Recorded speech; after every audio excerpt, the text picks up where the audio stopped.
Hello and welcome back to the Belgium Abridged campaign. Last time we narrowly avoided losing the campaign when our army was on the verge of destruction but got away with it. Then we actually did lose the campaign when the AI was broken in the opposite way to how I expected, did a bit of time travel to get around that situation and found victory in the end. So we took Milan, however the German army then showed up and now they want it for themselves, so we're going to have to fight their first army. In this battle, the fate of our key unit, the machine gun bunker, depends on how the enemy use their artillery, and as the fight begins, things are looking extremely good for us. The enemy have most of their artillery positioned just behind a small hill, the perfect place for it to never actually get any of its shots to our side of the map. Plus, as you can see here, they are busily shooting their own men as they walk past, so that's an even better start. Our exploits are on then, the bunker will be safe, it's just going to be a matter of microing this bunker to maximise its damage. Because there's no choke point or anything like that, we are facing enemies across a wide spread, meaning it's going to be hard to make sure we're always shooting different units and stopping the enemy from getting too close, since the bunker can be defeated if the enemy gets to melee range. And on top of that, the rest of our army is pure trash, so I'm not going to expect very much from them. This goes okay for a while, but the enemy do outflank us on our right, and this starts causing problems. I had my machine gun crew, my regular machine gun crew here, and they took losses and had to retreat. I think my general was killed at about this point, our captain I should say. The issue with using the machine gun bunker for exploits is it achieves victory quite slowly. Since it's so accurate it kills men in lines, if the enemy aren't lined up in a column, you don't kill men that quickly over time, but at least you're pretty much guaranteed to keep killing them unless they get to melee distance. I suppose the good news about this battle is that the enemy didn't really prioritise melee this time, they just stood there shooting us, and even with our conscripts fighting with the enemy's regular infantry, we found victory because we're using trenches and the enemy infantry were probably just walking around and not shooting half the time. So it all went quite well and we started moving out. Once all of the infantry that's attacking us are dead, there's all sorts of support units to go find across the field. We go forward and take out some mortars and the like, but while I was advancing I encountered a slight issue.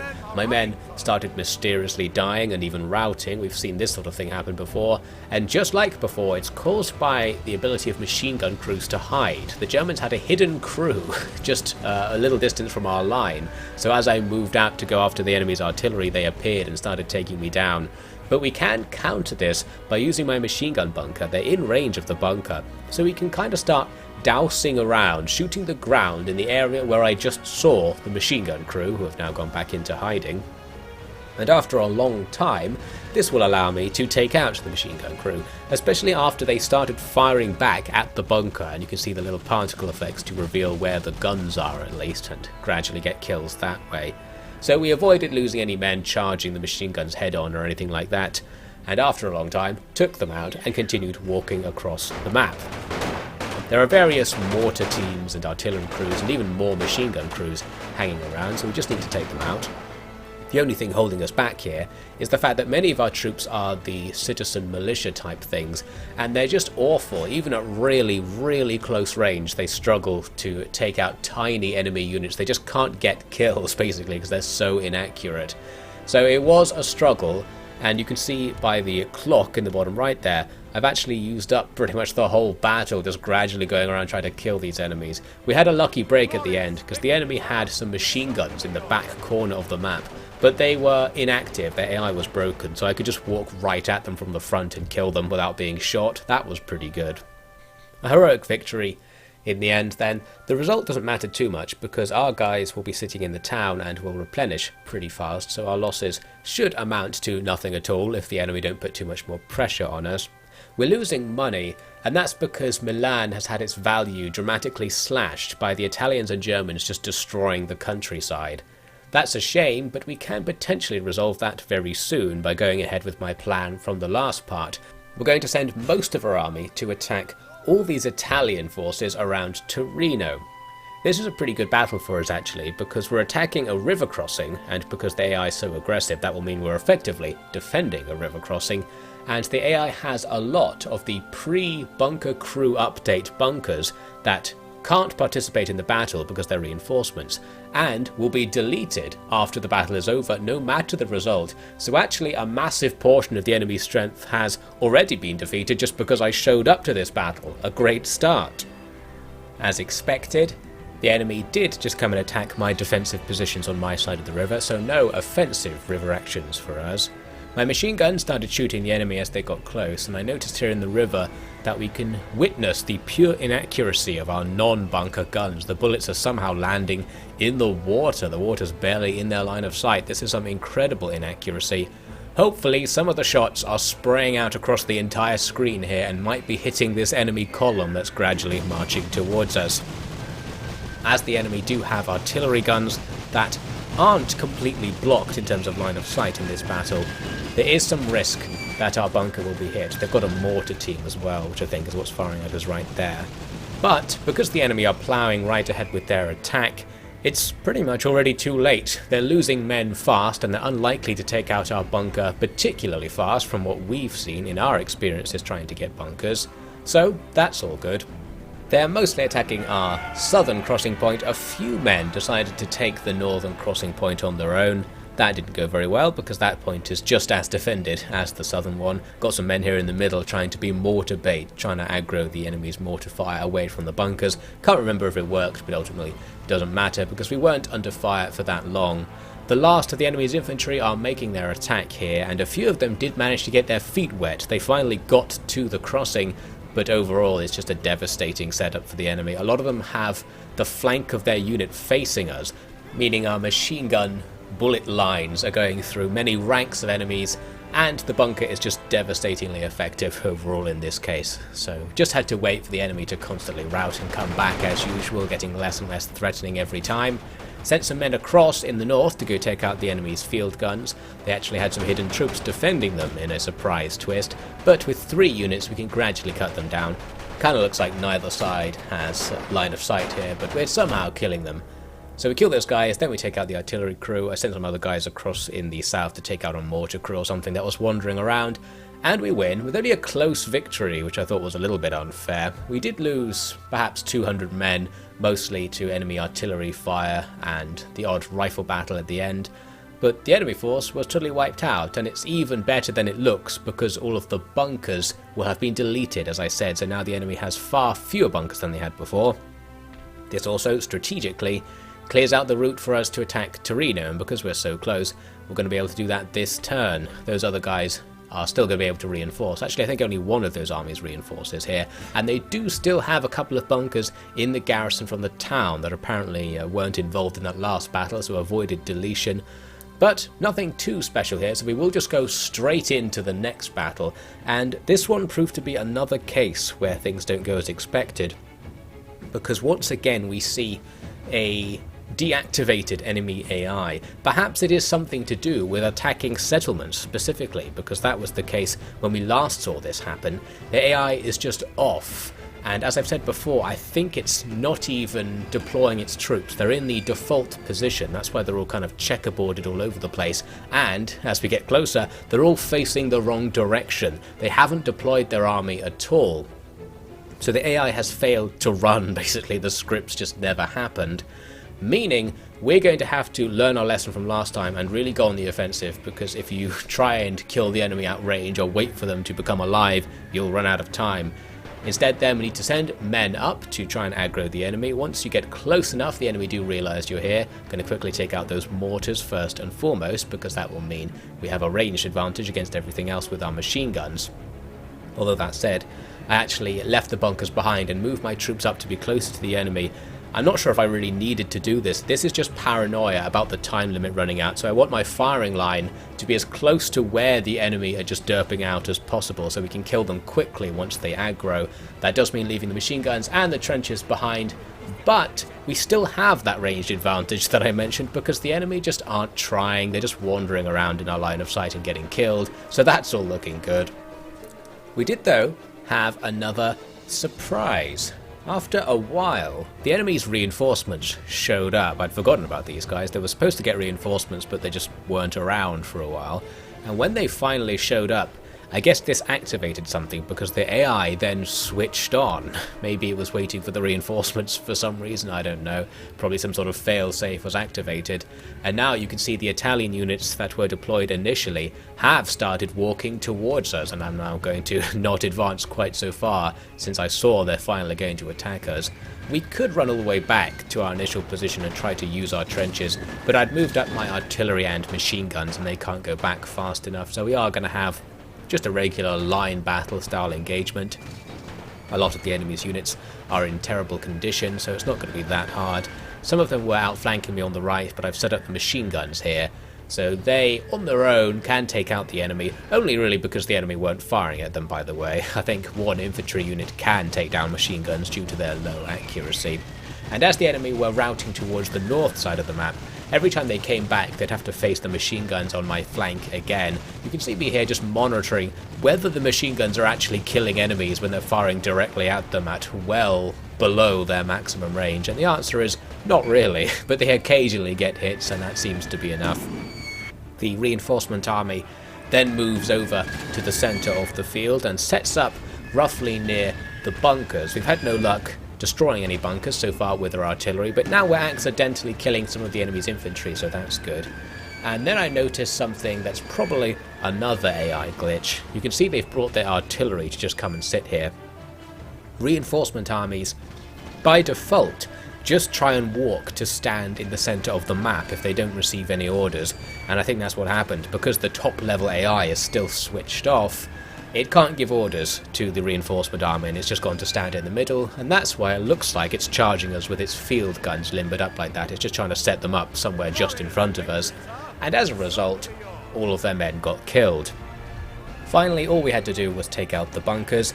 Now that our howitzers and mortars are quite close to the bunkers, we actually did it quite quickly. It only took a couple of minutes after like 20 minutes of trying and failing from a larger distance.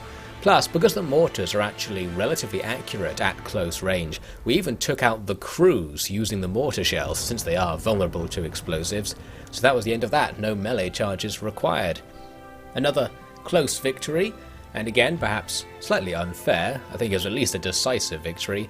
We lost like 150 men to the enemy getting the odd pot shot at us as we were absolutely wiping them out, and then like another 100 men to friendly fire because of the thing where the guys at the back of your units will shoot slightly sideways and hit the guys at the front of the adjacent units in your line. So yeah, just one of those nice fundamental flaws in the game, killing our men.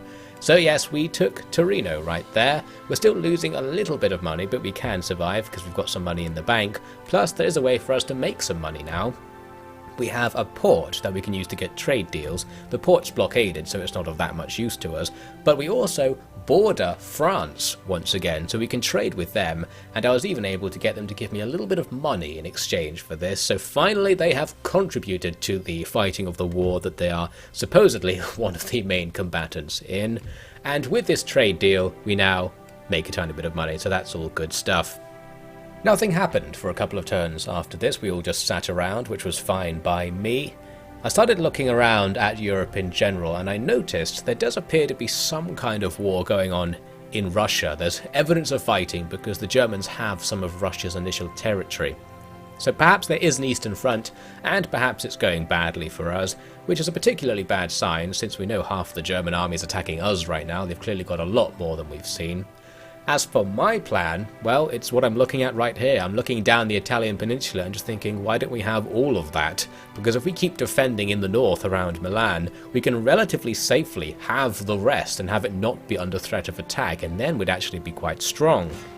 So that's going to be our overall campaign objective from now on. We start doing it by moving our main force out from Torino to go towards the ports in the south, and the guys in Milan will just sit there and try not to die for a bit. I grabbed the recon plane to go take a look at what sort of resistance we might encounter on the way south. Here's the start of the next turn when we reveal that it's not that much. The Italians don't seem to be cheating or anything. They have just a few armies, as you might expect. And it's nothing our stack with a couple of machine gun bunkers can't potentially overcome with the right exploits.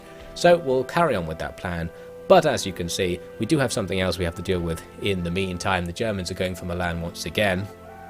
I split off some howitzers and riflemen from the main force to go and join the defence of Milan, since things are a bit dodgy there, and the rest of the force goes to sit in the ports. We're going to stay here for this turn because we'll actually get some cheeky replenishment and be at pretty much full strength, ready for our march on Rome.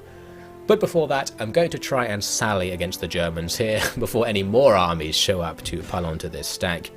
This is a bit of a challenging one because the enemy have machine gun bunkers, and we only have our one unit of howitzers as reinforcement, so we have to use them very carefully to not end up charging the machine gun bunkers head on. Plus, the rest of their army is of course significantly better than ours, and it's just going to be a case of using our own machine gun bunkers to try and exploit our way through them. The AI spent a long time jostling its formation around in its deployment zone, except for the mortar team that it sent out to attack us on its own, so I sent some men forwards to shoot them. I'd originally sent these men forwards actually for a different purpose. I wanted some expendable units just hanging around the map to try and draw fire from things like mortars and the enemy's artillery in general, so that our bunkers would be safe. At about this time, the enemy looked like they're about to attack us. You can see some of their men are experiencing some force field anomalies, which means the enemy's machine gun crews must be there, of course. Anyway, so we wait for a while and they gradually come over to our side of the map. Now we just need to micro our machine gun bunkers to take the enemy down. We've got a regular machine gun crew on top of a nice hill as well. That's probably doing a load of damage. The enemy weren't doing anything particularly special with their attack, but for one unit, which is outflanking us on our left. This is actually a mistake, of course. This unit is coming in as reinforcements. The enemy's reinforcement army is on our flank, but only one unit's come on so far. So while I thought I was being flank attacked, this is nothing quite so clever as that. I sent a couple of our citizen units to take them on, but it's not exactly easy for citizen units to take anything on, so they're going to struggle there on the flank. But I do need to focus on microing the machine gun bunkers, so we can't really pay attention to them. Need to, of course, make sure the enemy don't get close enough to the machine gun bunkers to disable them. That's always the priority. And on our right, there's a little bit of a regular line battle going on as our conscripts fight with enemies in that forest. Having our machine guns up on the hill was probably doing loads of damage here. You can't really tell because you can't tell where their bullets are going. But enemy bodies are covering the field. They are though running at us, so there's definitely the risk of them getting into melee range. I have put some of my citizens at the bottom of the hill, you can just about see in the background there, to aggro the enemy and try to keep fire and melee attacks away from our machine gun crews. Bad news from our combat with the cavalry. One of our units has already routed and the other unit ran out of ammo before it could defeat the enemy's cav, so that's not going very well, is it? Anyway, at least the battle in general is going well. You can see here the AI is giving up. It's starting to walk away from our machine guns and we're just gunning them down all over the place. The battle in the forest was very slow because we couldn't really kill the enemy. Our conscripts are too inaccurate and there are trees everywhere, so we just couldn't get kills. But we'll get something going there eventually. And as for the cavalry flanking situation, we eventually took them out when I brought an additional unit of citizens over who shot the cav a bunch, leaving just one guy. Then we charged in and finally finished it off. So we did thwart the enemy's flanking maneuver, their accidental flanking maneuver, and their main force is on the verge of being destroyed. You can see my sacrificial unit there sitting in front of the machine guns. They're surprisingly alive just because the AI is not in a very shooty mood. It's just walking around in front of the machine guns today, so that's helping us out a lot. They were shooting us here in the forest, and we had issues because the enemy's high quality and elite troops can actually take down our conscripts even with us having the trenches, just because the conscripts are so terrible at inflicting damage. As I mentioned, they can't hit the enemy. So over time, we actually lost perhaps 2 units of conscripts worth of troops trying to fight them there, but obviously the rest of our army was freed up so we could take them all out. After that, we started advancing to go take out all the support units. The time limit's starting to creep up on us, so we do need to get a move on. Taking these units out was easy enough, again because they're not trying very hard. My conscripts can take down elite units when those elite units are just wandering about. Also, their reinforcement army now shows up because everything else is routed off the field, but taking them down proved to be really easy because all they're trying to do is move back towards where the enemy deployed. And as they were just marching across the face of my conscripts here, they weren't interested in whether they were being shot at, so they did just keep walking and allow me to gradually kill all of them from the flanks with all of these terribly inaccurate conscript units. So here we are a bit later, The last of them actually did start walking towards the conscripts as if they noticed what was going on, but they still didn't really shoot back. And overall, their second army was only about half a stack of half-dead troops, but it was no consequence whatsoever to the battle. Off they go. Then all we need to do is take out the bunkers. With the time limit still counting down, I didn't feel like trying to take them out with my howitzers, so we're going to do a massive charge with our expendable units. This also has the advantage that it will reveal the units that I knew were still hidden back here, like the machine gun crews. And this one unit of regular rifles will now move in to take them out. I think those regular machine guns were actually in the disabled AI state, so they're not firing at us or anything, so that's pretty handy, isn't it? Spotted some infantry too, but then bang, the game hits me with the old crash. This has actually happened in a couple of the battles in this episode. I usually don't complain about it, especially if the crash happens towards the beginning, but in this case that was a really long and annoying fight that got crashed. So I tried it again, but this time I deployed my men right in front of the enemy to try and get things going faster, and the game crashed again, and I was too outraged. I've had enough of this, so in my next attempt something was slightly different. It was a similar strategy to the second attempt. I deployed right in front of the enemy and tried to just run at them and just fight them head on, no matter the losses, and see if we could just somehow get through this. But this time, you might note, I'm not losing any men, because we are fighting now with hacks enabled. Our men are in God mode, which means they can't die. However, they can still rout, and we have a lot of units that have very low morale, including the citizens, where it's like 1 or 2, so if they get any penalties they just rout. And that's a problem because the enemy's machine gun bunker can shoot at us. That gives you the under attack by artillery penalty, and then your men rout. But even with that disadvantage, we are going to be able to inflict some damage on the enemy. It all came down to this massive melee very quickly. Our men, as I said, don't have the morale to really sustain the fight, but sometimes they killed enemies and they'll come back from routing because they're still at full strength, and we can just keep chipping away at the enemy and generally not play the game and somehow win in a somewhat satisfying way. There was one other thing I did, by the way, to reward myself for sitting through those annoying battles that just crashed. I gave my machine gun crew the accuracy stat of machine gun bunkers, which is base 99. They've got a bit more there because they've got experience. So now they shoot in straight lines like bunkers. I think this is actually too much accuracy, not only in terms of balancing, in that machine guns aren't that accurate, but they actually do less damage than they would if they had less accuracy, because if the shots spread out a bit, you could imagine them doing a lot more damage to groups of enemies, but shooting in exact straight lines as they seem to do now actually isn't very effective at all, but it's more effective than they were before, and I haven't given this advantage to the German machine guns. This is just a straight up unbalancing of the game, because I'm rewarding myself for putting up with the game's crap, so now our machine guns are better than theirs. Anyway, here we go. We won the battle with a heroic victory. We didn't lose any men because we eventually meleeed everything to death over time. And that's going to be the end of the hacks for now. I'm just hacking my way through that battle in order to not have to fight it again because I was so annoyed by this. You might note though, I now have absolutely loads of money. This was an unintended side effect of switching God mode on. I apparently accidentally switched on the cheat that it just gives you tons of cash. I was confused by this. I switched back to cheat engine here, which is the thing that gives you the hacks, and it looked like it was turned off, but apparently it's turned on. Tried to use it to set it back to like 2000 or something, which is where it was before, but I don't think you can cheat your money down, only up. So, in order to get rid of all of the money, I decided to buy all of the technologies that my allies have. That way I get some random tech as a further reward to myself, and our allies will have some money which they may or may not put towards the war effort, if they are making any effort at all, that is. So yes, we get this huge suite of techs. Some of them probably gave us public order debuffs and stuff, because some techs do have negative effects. I didn't really check, I just bought all of them, so who knows what this will actually do. We do now have Marxist socialism, by the way, so we are the Marxist Socialist Kingdom of Belgic Italy, and we'll kick off with our kingdom's future fate next time.